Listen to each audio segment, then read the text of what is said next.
J. Ramakrishna, Ray Optics, 12th Physics, Problems and Solutions. Question number 1. A ray of frequency 4 into 10 power 14 Hz and wavelength 5 into 10 power minus 7 meter passes through a medium. Find the refractive index of the medium. Absolute refractive index of the medium is given by C by V, where C is the speed of light in vacuum and V is the speed of light in the given medium.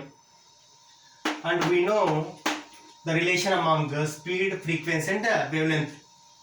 V is given by F lambda. Now I substitute the values. C is 3 into 10 power 8 meter per second and the frequency is 4 into 10 power 14 and wavelength is 5 into 10 power minus 7. 10 power plus 14 and 10 power minus 7 is 10 power plus 7 and 10 power plus 7 I take into numerator, that will be 10 power minus 7. 10 power plus 8 and 10 power minus 7 will be 10. 10 into 3 is 30 divided by 5 4s are 20, that is 10 2s are 10 3s are, that is 3 by 2, that is 1.5. Question number 2. A ray is incident at an angle 60 degree on the face of the prism such that the emergent ray makes 30 degree with the incident ray. If the angle of the prism is 30 degree, find the refractive index of the material of the prism.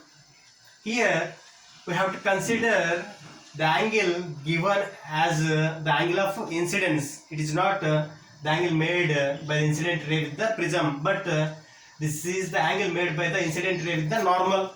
Only then we can solve this problem. If I take angle of incidence as 60 degree and angle of the prism as 30 degree and angle of deviation as 30 degree, then refractive index of the material of the prism is given by sin I1 by sin R1 by applying Snell's law at this point. Now I1 is 60 degree, but I have to find R1. So this is the incident ray and this is the refracted ray and this is the emergent ray and this is the incident ray and this is emergent ray. This emergent ray makes an angle 30 degree with the incident ray. So angle of deviation is 30 degree. Now I use this formula I1 plus I2 minus R1 plus R2 is equal to deviation, angle of deviation. From this I1 is 60 degree plus I2 minus R1 plus R2 is angle of the prism, that is 30 degree, that is equal to angle of deviation is also 30 degree.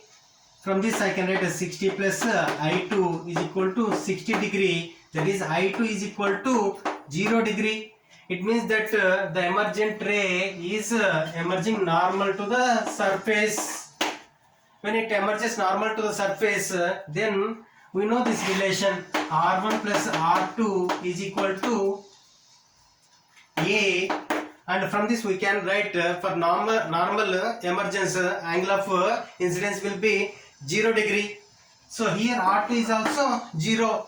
It means that angle of this R2 and I2 are 0 degree. So if I substitute R2 is 0, R1 is equal to A, that is equal to 30 degree. Now I substitute these values in this equation, that is n is equal to sin I1 sin 60 divided by sin R1, that is sin 30, sin 60 is root 3 by 2 divided by sin 30 is 1 by 2, that is 1.732.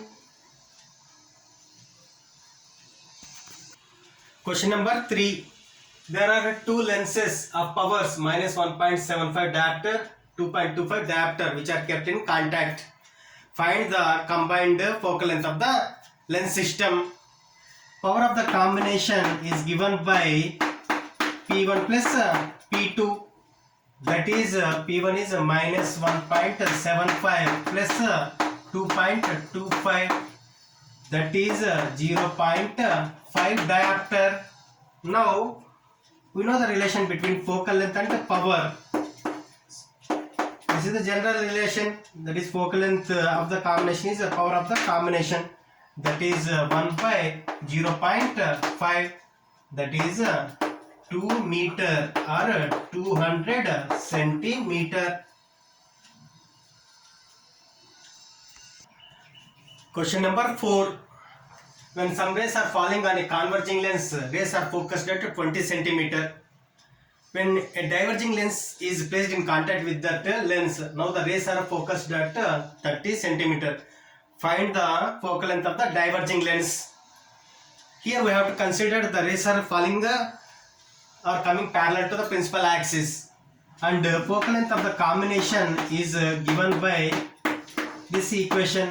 1 by f is given by 1 by f2 plus 1 by f1 plus 1 by f2, where f is the focal length of the combination. Now when both are focused, when both are combined, they are converged at 30 centimeter. It means that is the focal length of the combination, that is equal to 1 by f1. When only converging lens is placed, converging lens means convex lens, it is focused at 20 centimeter. Its focal length is 20 centimeter, and we know focal length of convex lens is positive, plus 1 by f2. Here f2 is the focal length of the diverging lens. Now I can write 1 by f2 is equal to 1 by 30 minus 1 by 20. Here the LCM is 60, that is 2 minus 3, that is equal to minus 1 divided by 60, 1 by f2.